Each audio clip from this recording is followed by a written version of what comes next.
Sudah selesai.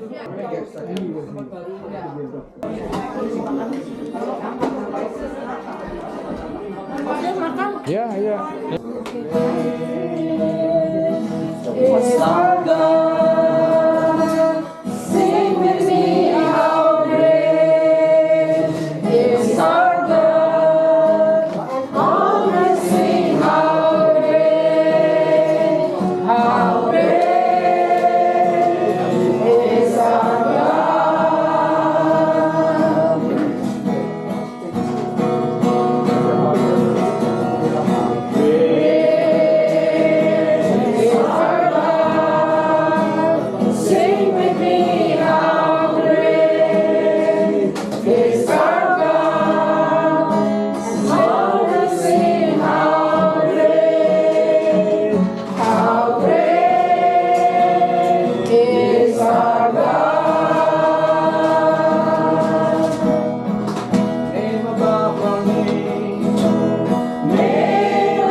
Bapa dalam surga, terima kasih Tuhan kalau kami boleh kumpulkan di tempat ini.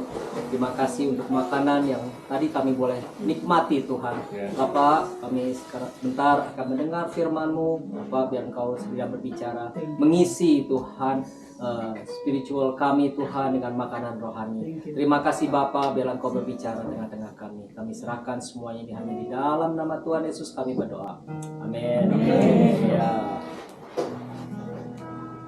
Tuhan, itu yang di belakang bisa dengar juga kan ya? Bisa ya.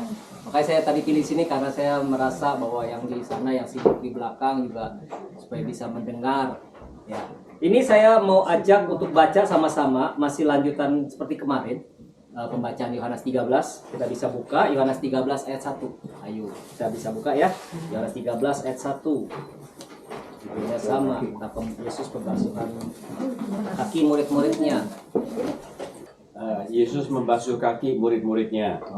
Sementara itu, sebelum hari raya Paskah mulai, Yesus telah tahu bahwa saatnya sudah tiba untuk beralih dari dunia ini kepada Bapa.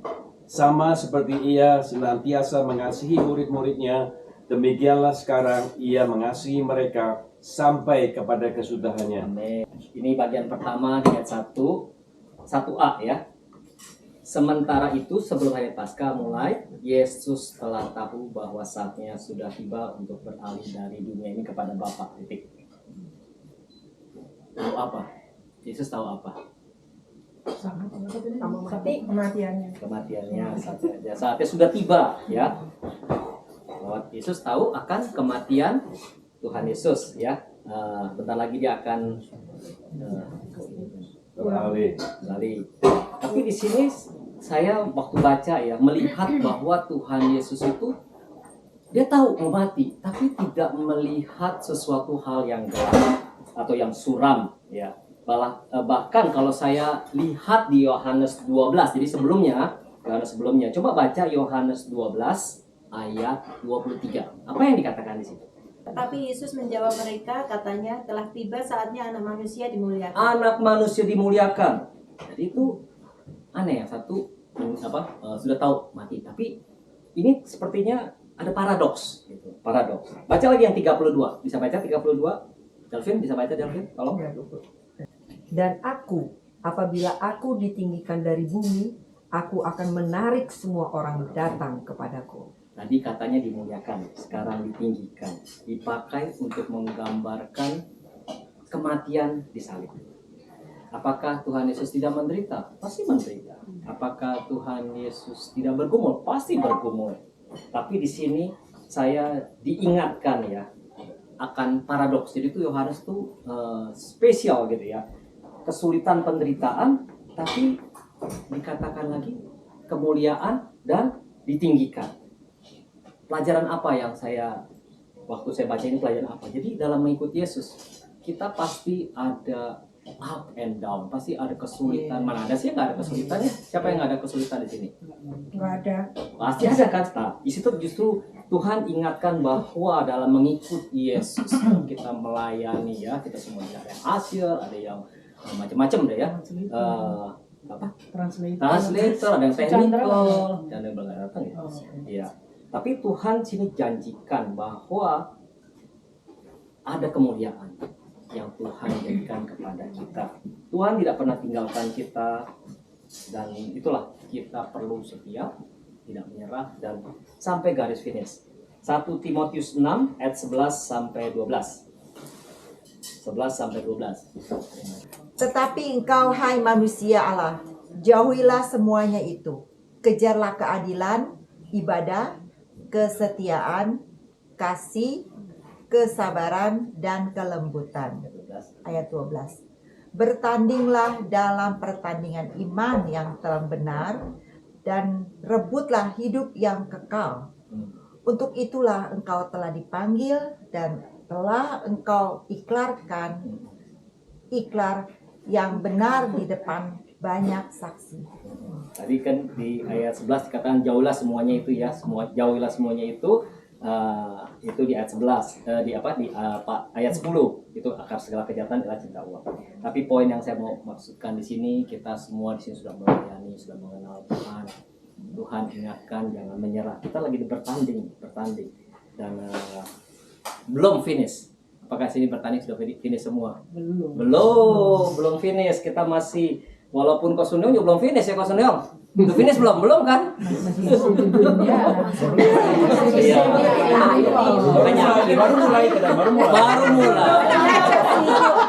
Artinya masih di dunia ini baru mulai gimana?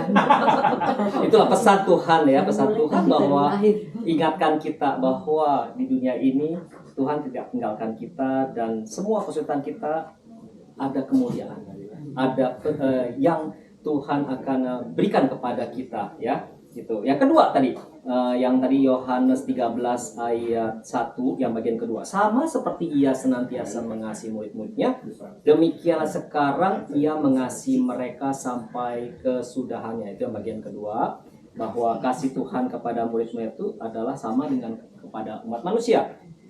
Nah, Tuhan Yesus kan menjadi pengantara antara Bapa sama manusia ya, manusia yang berdosa karena dosa pertama kita berdosa, jadi ada hubungan terputus, dan Tuhan Yesus turun ke dunia untuk menjadi pengantara. Di sini Tuhan Yesus mengajarkan bahwa mengasihi orang sama seperti Tuhan yang adalah kasih. Ya, itu jadi di sini kemarin juga kan saya sudah bacakan di Efesus 2 dulu ya. Karena kita ini buatan Allah, diciptakan dalam Kristus Yesus untuk melakukan pekerjaan baik yang dipersiapkan Allah sebelumnya Ia mau supaya kita hidup di dalamnya. Jadi kemarin juga saya bilang untuk melakukan pekerjaan baik kita melayani. Tuhan Yesus memberi contoh untuk membasuh kaki, itu suatu pekerjaan yang benar-benar hina. Mungkin kalau kita ini baca biasa aja gitu ya basuh kaki. Tapi pada saat itu kalau dibilang adat budaya Yahudi ya, itu benar-benar ke bawah, itu benar-benar seperti budak-budak yang ini ya. Jadi Tuhan Yesus mau turun ke bawah, mempraktekkan dirinya sebagai hamba. Jadi kita di sini diajarkan bahwa ciri kehambaan itu adalah kerendahan hati, dan kerendahan hati itulah yang tadi saya juga ada share ke orang-orang bahwa jubah pelayanan kita ini sebetulnya adalah kerendahan hati. Kita melayani di sini sebagai asyir atau apapun yang sini kita melayani, kita diajar Tuhan untuk tetap melayani. Tidak ada yang dinamakan pelayanan yang kecil, ya. Jadi pastor tidak lebih tinggi dari semuanya. No, semua sama di mata Tuhan. Semua dipanggil, Tuhan tidak tanya, kamu jadi apa? Pastor ya, Melanie kamu jadi apa? Enggak. Kinga jadi apa? Atau Ibu Lina panggil jadi apa? Enggak, Tuhan lihat ke hati ya, hati untuk melayani. Jadi di sini 2 Petrus 1 ayat 10 dikatakan nih, karena itu saudara-saudaraku, berusahalah sungguh-sungguh supaya panggilan dan pilihanmu makin teguh. Apapun yang kita kerjakan, berusahalah sungguh-sungguh supaya panggilan dan pilihanmu makin teguh. Itu aja yang akan saya sampaikan pelajaran apa hari ini. Jadi yang pertama, ada kemuliaan yang Tuhan berikan kepada kita pada saat kita mengikuti Tuhan, pada saat kita melayani Tuhan, ada kemuliaan yang Tuhan berikan. Tuhan juga mengajarkan, Dia memberikan kasih kepada murid-muridnya, kepada kita semua. Kita juga perlu untuk belajar mengasihi seperti Tuhan mengasihi kita. Dan melayani, kita perlu ada kerendahan hati, kita menjadi hamba ya. Dan tadi yang terakhir, kita berusaha sungguh-sungguh dalam setiap pelayanan kita. Amin. Itu aja yang akan saya sampaikan. Thank you. Oke, saya kembalikan kepada Melanie. Thank you so much.